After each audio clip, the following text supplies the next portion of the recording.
whenever everybody's ready, let me know. Ready? Okay, today we presented the case to the grand jury involving the murder, kidnapping, rape, and robbery of Reagan Tokes that happened in an overlapping time period on February's 8th and 9th here in Columbus. I think, as you all know, she was working at Wednesday night at the Bodega bar and restaurant up in the Short North at 3rd and North High. At that time, when she left, we believe and allege in this indictment that she was abducted from the street there on 3rd, just short of the first intersection by a church. She was abducted by someone who has been identified as Brian Golsby. After abducting her, he took her to the Chase Bank on South High Street in German Village area in an attempt to withdraw some money.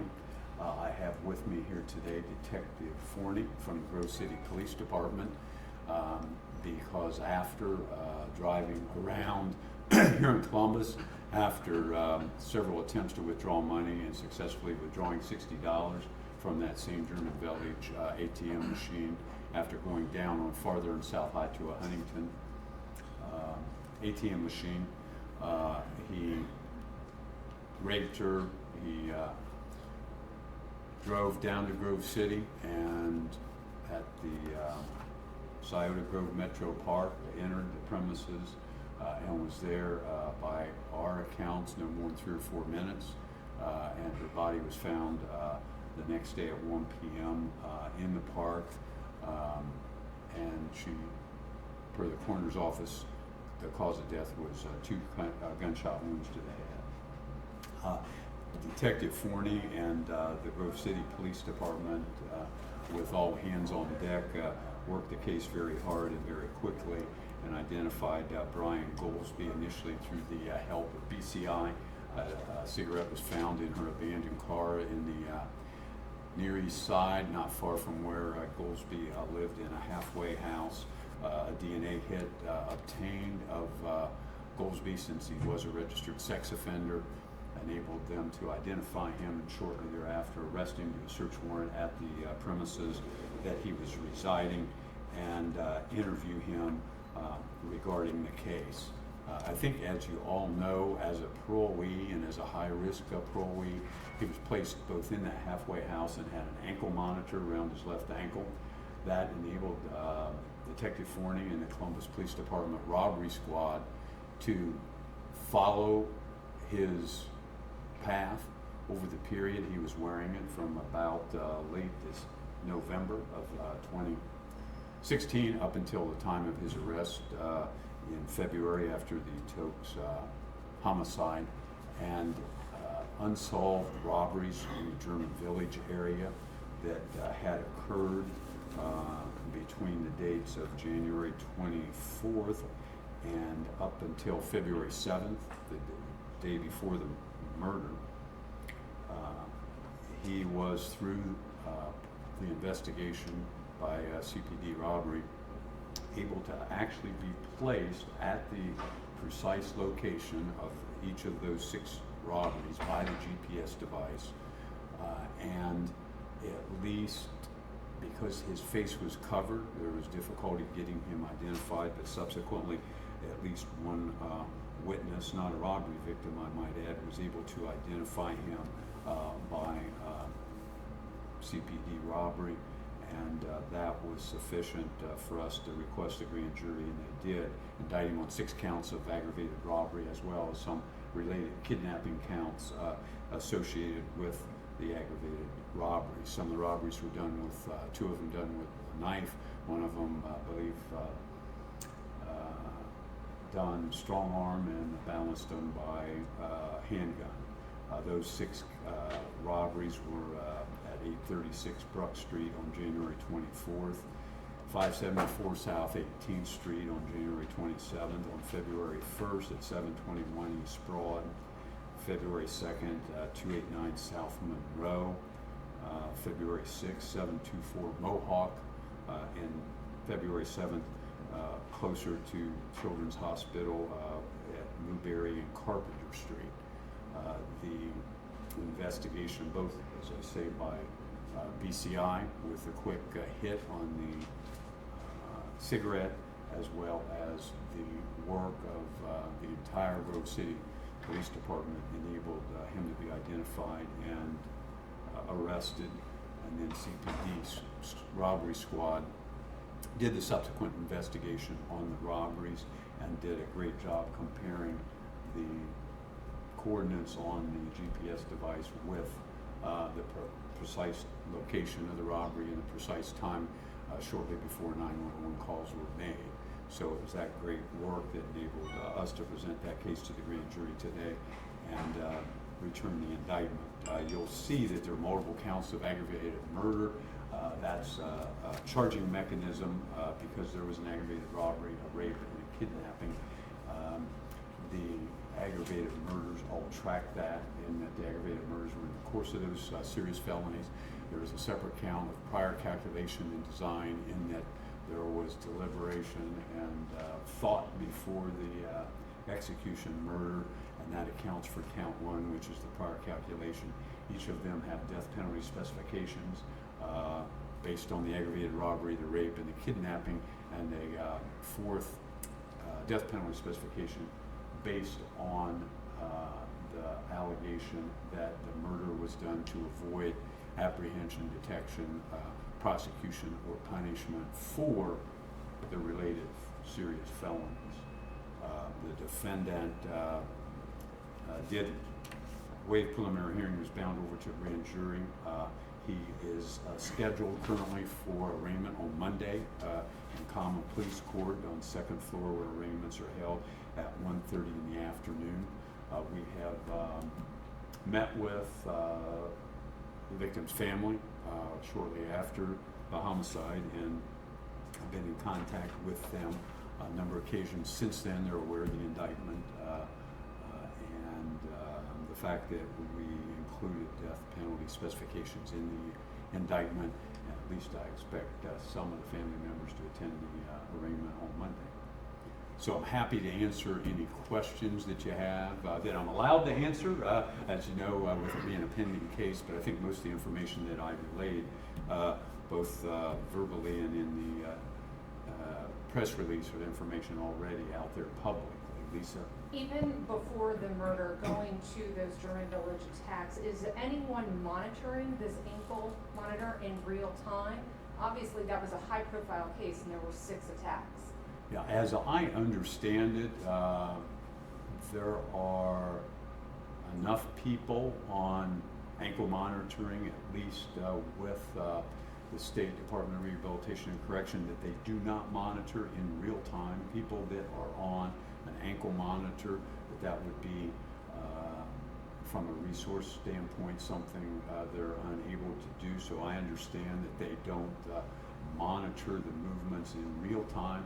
I think, as in this case, it provides perfect evidence that enabled us to pursue the robberies, because pretty likely that absent the GPS device on Mr. Golsby, where we can place him at the precise scene of the robberies, when the victims cannot identify him, it would have been hard to pursue those charges. So I think I am advised that they don't monitor it in real time, but that historically we can go back, as we did in this case, to identify where they were at particular points in time. And then secondly, I think DRC advises they believe it's a deterrent for someone if they know they're on an ankle monitor and that their precise locations can be tracked, that would deter them. Obviously it didn't deter Mr. Golsby, but that they believe it deters others from engaging in new conduct. And they also use that information should they seek to revoke somebody's parole based on a parole violation. They can use that as evidence in their proceedings to revoke someone on parole.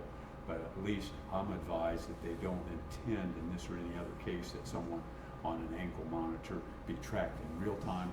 I would tell you that we don't use them, I don't believe, the court on adult felons that are out on bond. In juvenile court, they use EMDs fairly extensively, and I have seen cases where juveniles out on an EMD will also commit crimes.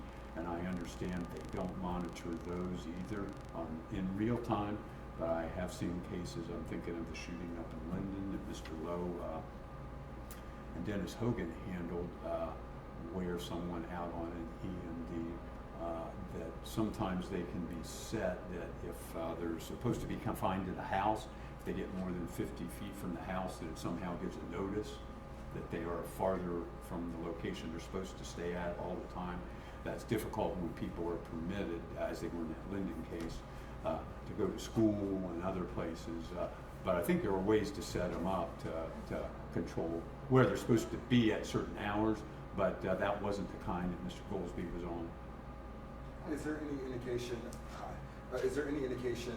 If they're not monitored in real time, then how often do they check them? And also, knowing that they're not monitored in real time and knowing that that's out there now, does that concern you at all? The fact that now criminals know they can go anywhere and not get any type of trouble. Well, I think that a parole officer, it's up to the parole officer as to what they're going to do in terms of the monitoring.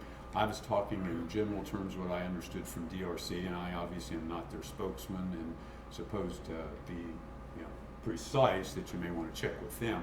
But I have been advised by them they don't monitor it in real time. But if I have a parolee and I'm a parole officer and I have suspicions about what they're doing or what they're not doing, I can always go and do the check myself. So I think any criminal who is on one of these devices, they should feel that maybe they're not being monitored in real time today, but tomorrow they might be, because if they do something to cause their parole officer to check, they're always subject to checking, and it's an easy thing to do on a computer. Golsby had an extensive criminal record, and even when he was in jail, there were over 100 pages of violations that he committed while locked up. And the fact that he was released on parole with an ankle monitor that was not watched in real time, does that concern you at all? Well, he was done with his time, and it wasn't a parole board decision, let's release Golsby. He had completed the 6 years that he had to do, and at that point in time they couldn't have kept him for more time because his time was done. And I understood, and again from DRC, that because they thought he was a high-risk kind of parolee, that was the reason that they did put him in a halfway house as a condition of parole, and they did put him in on an EMD. Not every parolee, in fact very few, are put on an EMD. I think the number is probably under 100 that are on in the entire state an EMD, and so there are thousands other parolees that aren't even on an EMD. So certainly his indictment includes an allegation that he's a repeat violent offender, and that allows an enhancement of penalty, and that is a specification in the different counts you'll see in the indictment. And the reason he's a repeat violent offender is because he does have 2 prior serious felonies, a robbery and an attempted rape on his record. It was almost 2 weeks he was able to commit the crimes that he's accused of, allegedly, that he's accused of doing or whatever. Do you think that the system is flawed when it comes to the monitoring criminals like Golsby? Well, some would think that they should be on, somebody like him, on the constant monitoring in real time. I just don't think that the DRC has the resources to do that. Obviously, it's a concern of many people I've talked to. It's a concern of mine, but I understand the limitations that they would have if they tried to track in real time all of these folks that are on an EMD. Did police question Golsby about these German village attacks? What were his responses? What did he say? I think by the time he became a suspect in those, he had already been arrested and charged in the Tokes homicide, and had already had a lawyer that had asserted their constitutional rights. So I don't believe that the robbery squad was able to visit him in the jail and inquire him about that series of crimes. So mainly then the evidence are these coordinates for those crimes, linking him to these crimes. Right, the coordinates of the GPS linked him to the crimes, and there was one witness, not a victim, who was a security officer at a gas station where a victim had been taken to withdraw money from an ATM machine, who saw him, observed him, and had a chance to identify him. Did he pick Reagan Tokes as a random choice, or did he have some reason to know her or have seen her? No, unfortunately, Reagan Tokes, walking down 3rd Avenue, was a random victim. If you look at the coordinates on the GPS device, it would appear to me that that night he was trolling the entire neighborhood looking for someone like her who was alone that he could prey upon. And he started up around Ohio State University hospitals probably an hour before, and just crisscrossed the neighborhood down to around 5th and High, down Summit, down some of the side streets east of High, and eventually I think ran into Miss Tokes who was in the wrong place at the wrong time with the wrong offender, and he carjacked her and then later raped and robbed and murdered her. So at least there's no indication whatsoever he knew who she was or was looking for her in particular. It was just any vulnerable citizen.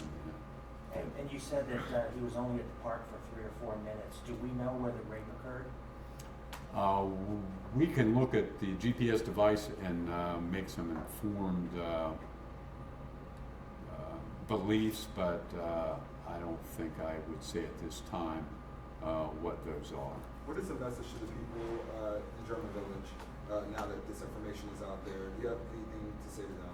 Well, I think certainly, and I talked to Commander Strasbaugh, who covers the German Village area the other day, and this morning the robbery detective who was able to put this case together. Obviously, those crimes have stopped since Mr. Golsby's been in jail, but I think they should feel good that the police did such a good job of follow-up that we believe we've identified that perpetrator, and he's currently in jail, and we hope will come to trial as quickly as possible on these charges.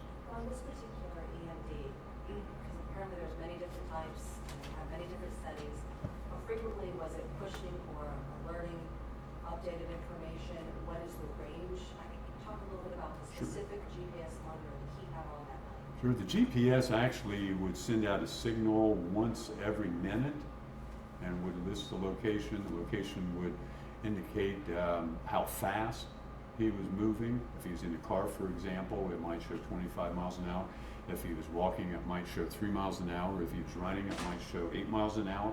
So we were, actually are able to track, his whereabouts during this entire period, whether he was walking, whether he was running, whether he was in a car, what part of the city he was coming from or going to, and it's just a grid on a computer screen with an overlaid on a map of the city. So you're confident you can take that information and show the jury that he was so close to those robbery victims that it had to be him? Well, at least they tell me that obviously if a signal's being sent once every minute, people, if they're in a car moving quickly, could go quite a distance. But if you're on foot, I think it can put people in the vicinity, for example, the robberies within 30 feet of the robbery at or about the time the 911 call was made, and that's the kind of precise information we're relying on. I don't know if you can talk to the person. Detective Forney, you want to come up here? Are you authorized? I don't know what the rules are internally. I'll put it to you then, and But maybe you can talk to him afterwards. I guess I want to speak. But again, I would reiterate what a great job Detective Forney, as well as the entire Grove City Police Department, because literally everybody there was working on the case intensely for the first 48, 72 hours, and then CPD robbery and chasing down victims and checking the coordinates on the GPS device. Did a great job in all the follow-up. I guess I'm curious if you could speak to the compulsion of Golsby. We're hearing me for the first time that for an hour he was looking, presumably trolling for a victim, knowing that he's wearing this GPS monitor, knowing that if he perpetrates a crime and it's linked to him, there's hard physical evidence. Can you speak speak to that compulsion, that he did it anyway? I'm not sure I can. Obviously, as I mentioned earlier, DRC believes it deters people from committing crimes because it would provide the kind of evidence that we're talking about in this case. But I don't. It's not something that could be logically understood. I don't think if someone knows they're on the GPS and they're committing a series of crimes, it's placing them at the crime scene, and it did, as I say, track his. It's a roadmap of where he was, what he's done, where he's been, and I really can't explain what may be going through his thought process at the time. I do know one of the allegations in some of the records indicated that he may have attempted to disable the battery on it at one point in time, so maybe he thought he had successfully accomplished that. Could you clarify the difference among those 4 different aggravated murder charges? Yes. Count 1 is aggravated murder in that he's alleged to have murdered Ms. Tokes with prior calculation and design, planning, thought about it, did it, and he was with her for 2 hours and 15 minutes before we believe the murder happened. Second count is aggravated murder in the course of a kidnapping. The third count is aggravated murder in the course of an aggravated robbery. The next count is aggravated murder in the course of a rape. Each of them have those same 3 death penalty specifications, plus the one additional one that the aggravated murder was done in order to prevent him being identified as the kidnapper, rape, and robbery suspect. You said you've been in contact with the Tokes family. What was their reaction knowing that now he could face the death penalty? Well, we like to make sure the victim's family is on board before we seek a death penalty indictment, and they were in favor of us putting death penalty specifications in this indictment, I can tell you. Logistically, do you at some point have to consolidate the aggravated murder counts? The law is that the court can merge the aggravated murder counts after a jury would find someone guilty of aggravated murder. Our view is that when there is a separate intent as to each crime, they should not be merged, and that's important to us at a mitigation hearing where a jury decides whether what the penalty is, that all the appropriate counts be before them. So, however, the court, if the kidnapping is so much a part of the rape, the court can merge them.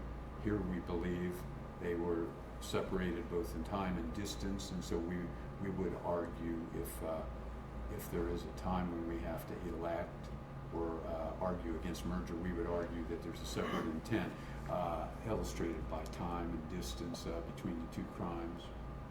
As Golsby had a psych evaluation, one of the victims said he was seen skipping away from her house after he attacked her. The prison system regularly and before release gives people psych evaluations, and I know that was done in this case. I'm not aware of a psych evaluation since he has been taken into custody. That probably will be something that will be forthcoming.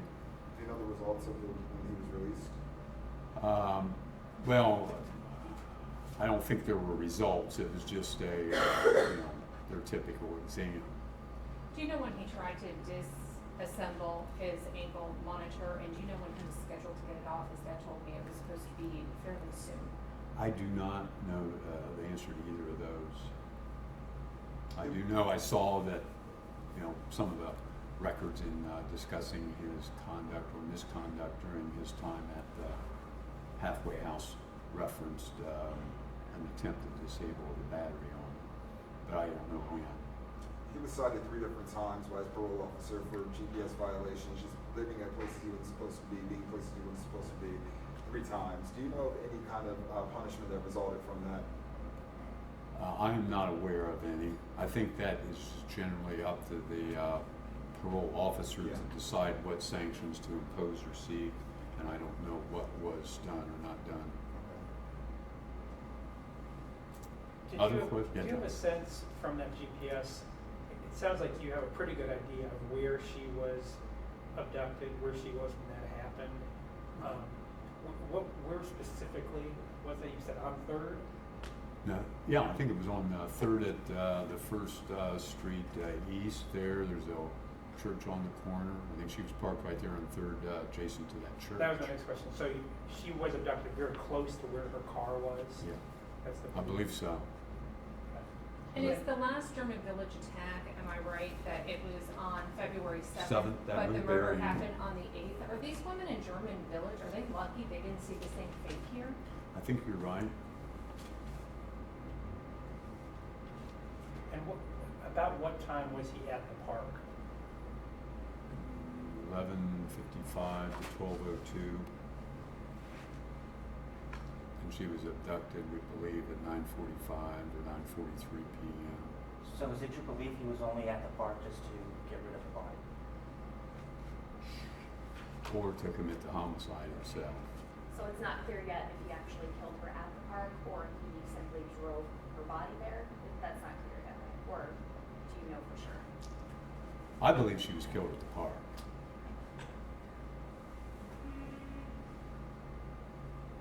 But not raped at the park?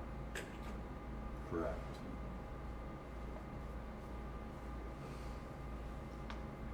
Okay, well, thank you so much. As I say, he will be arraigned on Monday afternoon in Common Pleas Court, 2nd floor, next across the street. And then the case will be assigned to a judge shortly after that. The judge will appoint counsel, and